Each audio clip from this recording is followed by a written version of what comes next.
बिस्मिल्लाहिर्रहमानिर्रहीम। तालिबात लेक्चर का सिलसिला शुरू करते हैं। हम तशरीह के बारे में पढ़ रहे थे कि तशरीह कैसे करनी चाहिए।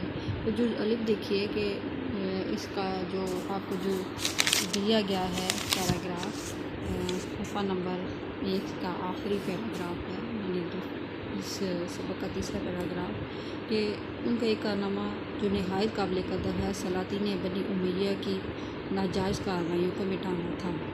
इस पैराग्राफ को हम पढ़ेंगे 2 और 3 दफ़ा। आप लोग जब इसकी तशरीह करें तो उसको 2 और 3 दफ़ा गौर से पढ़ेंगे।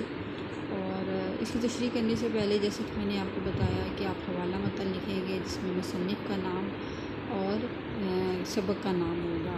उसके बाद आप सियाक़ो सबाक़ में आएंगे और सियाक़ो सबाक़ में के बारे में मैंने बताया था कि आप पैराग्राफ को 2 और 3 दफ़ा पढ़ते हो और जो आपके जहन में आता है वही आप सियाक़ो सबाक़ लिखते हो, यानी कहानी का अगला और पिछला।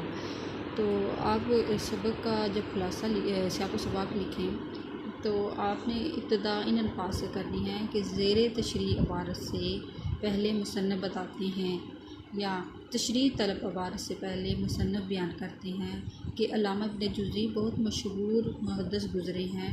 उन्होंने हज़रत उमर फ़ारूक और हज़रत उमर बिन अब्दुल अज़ीज़ के हालात ज़िंदगी पर एक सीरतुल उमरैन लिखी जिसमें उनके अखलाक और अदल इंसाफ के बारे में बताया गया है। आप रहमतुल्लाह की ज़िंदगी इस्लाम के मुताबिक थी। इस्लाम ने चूँकि गैर मुस्लिमों से हुस्न सलूक का हुक्म दिया है तो हज़रत उमर बिन अब्दुल अज़ीज़ ने भी ईसाइयों और यहूदियों के साथ वैसा ही सलूक किया। उसके बाद आप लिख सकते हैं कि ज़ेर तशरीह इबारत के बाद मुसन्निफ़ बताते हैं कि उमर बिन अब्दुल अज़ीज़ ने ख़ानदान बनी उमैया से जागीरें लेकर अवाम को वापस कर दी और अपने ख़ानदान वालों की मुखालफत की परवाह ना करते हुए उन्होंने तमाम जागीरों को वापस कर दिया। आपकी हुकूमत जमहूरियत और मसावात के सुनहरी असूलों पर कायम थी जिसमें बादशाह समेत तमाम लोग बराबर के शरीक थे। हर किसी को अपनी बात कहने की आज़ादी थी। आपने मरते वक्त आपके तबके में सिर्फ 17 दिनार थे और कहा जाता है कि आपकी हुकूमत इस्लामी असूलों का मुकम्मल नमूना थी, यानी आपने नहायत ही मुख्तसर अंदाज में मरकज़ी ख़याल के तौर की तरह आपने सियाक़ो सबाक़ को लिखना है। उसके बाद स्टूडेंट्स हम आ जाते हैं पैराग्राफ की तशरीह की तरफ।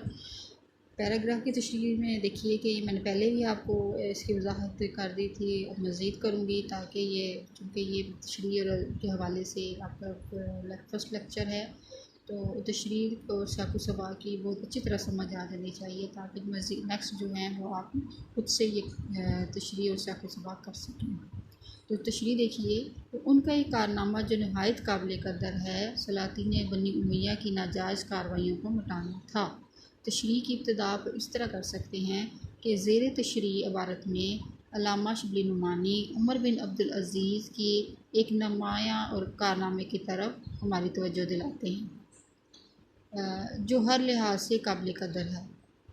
उमर बिन अब्दुल अज़ीज़ चूँकि 8वीं उमवी खलीफा थे और सलातीन बनी उमैया के अरब के रहने वाले थे जिनका दौर 661 था 750 तक मुहित था, यानी ये आप जो सन लिखेंगे तो आप इसको ब्रैकेट में लिख सकते हैं तशरीह में, जिसकी बुनियाद अमीर मुआविया ने रखी।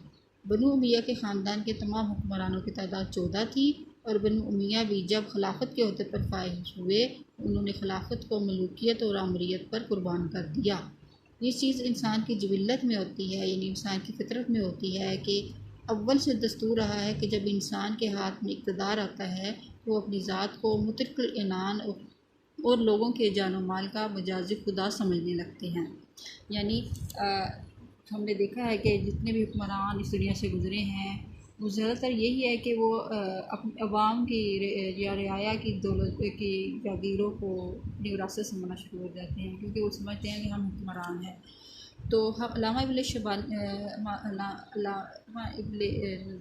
शिबली नुमानी ने क्या किया कि उमर बिन अब्दुल अज़ीज़ के हालात को बयान किया कि उमर बिन अब्दुल अज़ीज़ ने ऐसी किसी भी सल्तनत की उन्होंने बुनियाद नहीं रखी बल्कि उन्होंने नहायत ही आजिज़ी से और नहायत ही उन्होंने इंसाफ से अपने हुक्मरानी का दौर जो है वो मुकम्मल किया। तो जो पैराग्राफ के से पहले जो आप ये इस तरह की तफसील आप लिखेंगे अपने उमैया के हवाले से और हज़रत उमर बिन अब्दुल अज़ीज़ के हवाले से, और फिर आप इबारत की तशरीह करेंगे। यानी उनका नहायत, उनसे हो रहा है ना, उमर बिन अब्दुल अज़ीज़ का नहायत या अहंकारनामा ये था कि वो हर किस्म की नाजायज़ कार्रवाइयों को वो ख़त्म कर चुके थे, उनको मिटा चुके थे। और सलातीन बनु उमैया ने मुल्क का बड़ा हिस्सा जो ज़मींदारी की हैसियत से रियाया के कब्ज़े में था, अपने ख़ानदान के मेम्बरों को जागीर में दे दिया था। यानी वही बात के पहले दौर में, यानी अमवी ख़ानदान में और ये दूसरे जो जितने भी हमारे पहले ख़ानदान गुज़रे हैं, जिसमें जिनको सलातीन कहा जाता है, जिन्होंने हुकूमत की, उन्होंने क्या किया कि हर किस्म की जो काश्त करने वाली जो ज़मीनें थी वो अपनी औलाद को दे दी, अपने बादशाहों को दे दी। तो यही तर्ज़ अमल जो था उमवी सलातीन का भी था, जिन्होंने खिलाफत के इरादे को मलूकियत में तब्दील करके जहाँ अवाम और पर दीगर मुज़ालिम उठाए, वहीं उनकी ज़मीनें भी छीन लीं। इस नाइंसाफ़ी को मिटाना खलीफा उमर बिन अब्दुल अज़ीज़ ने अपनी ज़िम्मेदारी समझा हुआ था। लिहाजा उन्होंने ऐसी तमाम जितनी भी बातें थी, इनको ये यानी एक किस्म की रस्म के तौर पर ये किया जाता था, उन्होंने इसको ख़त्म कर दिया। और हज़रत उमर बिन अब्दुल अज़ीज़ ने इसका आगाज़ उन्होंने अपने ख़ानदान से किया, यानी अपने ख़ानदान के मेम्बरों को भी जागीर दे दिया करते थे। और जिस तरह सलातीन तैमूरिया के ज़माने में बड़े बड़े सूबे शहज़ादों को जागीर में दे दिए जाते थे, उमर बिन अब्दुल अज़ीज़ तख्त खिलाफत पर बैठे तो सबसे पहले उनको इसका ख्याल हुआ, लेकिन ऐसा करना तमाम ख़ानदान खिलाफत को दुश्मन बना देना था। यानी उमर बिन अब्दुल अज़ीज़ ने इसकी कतई कोई परवाह नहीं की कि और अपना फ़ैसला सुना दिया, और फ़ैसला ये सुनाया कि हर किस्म के मेरे ख़ानदान में जितनी भी जागीरें गरीबों की हैं तो उनको वापस कर दी जाए। और इस वजह से उनका ख़ानदान जो है वो उनके ख़िलाफ़ हो गया, लेकिन उन्होंने इस दुश्मनी की परवाह किए बगैर ही उन्होंने अपने फरमान को सुनाया, सादर किया। और उमर बिन अब्दुल अज़ीज़ ने इंसाफ का आगाज़ अपनी ज़ात और अपने घर वालों से किया। आप खिलाफत से पहले नहायत ही खुशपोश इंसान थे और कई उनके ऊपर आपके लिबास लाद कर लाए जाते थे, मगर मनसब खिलाफत पर फाइज होने के बाद आपने कुछ लोगों के लिए वक्फ कर दिया, और बनु उमैया ख़ुद को हुक्मरान और अवाम को अपनी जागीर समझते थे। उन्हें अपनी जानबराना कार्रवाइयों का हिसाब देना पड़ा और ज़ाती जागीरों के दावे खाक में मिल गए। आपके इन इक़दामात का मतलब बनु उमैया को अपना दुश्मन बना लेना था, मगर आपने कौमी मफाद को ज़ाती मफाद पर तरजीह दी और अदल व इंसाफ के तकाज़ों के मुताबिक किसी और चीज़ की कतई परवाह न की। और आपने मस्जिद में लोगों को जमा किया और उनके सामने इन जागीरों के खात्मे का ऐलान कर दिया और ये ज़मीनें उनके मालिकों को लुटा दी।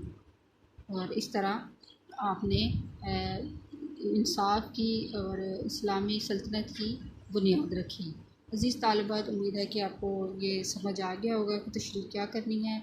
करके लिए आपका काम ये है कि आप सबसे पहले इस पैराग्राफ का ख़ुलासा लिखेंगे और उसके बाद आप इसी पैराग्राफ की आप तशरीह करेंगे घर पे, जो आपको रजिस्टर बनाने के लिए कहा गया है। उस रजिस्टर पे आप जुज़ अलिफ़ की हवाला मतन सियाक़ व सबाक़ के साथ तशरीह लिखेंगे। बहुत शुक्रिया। अल्लाह हाफ़िज़।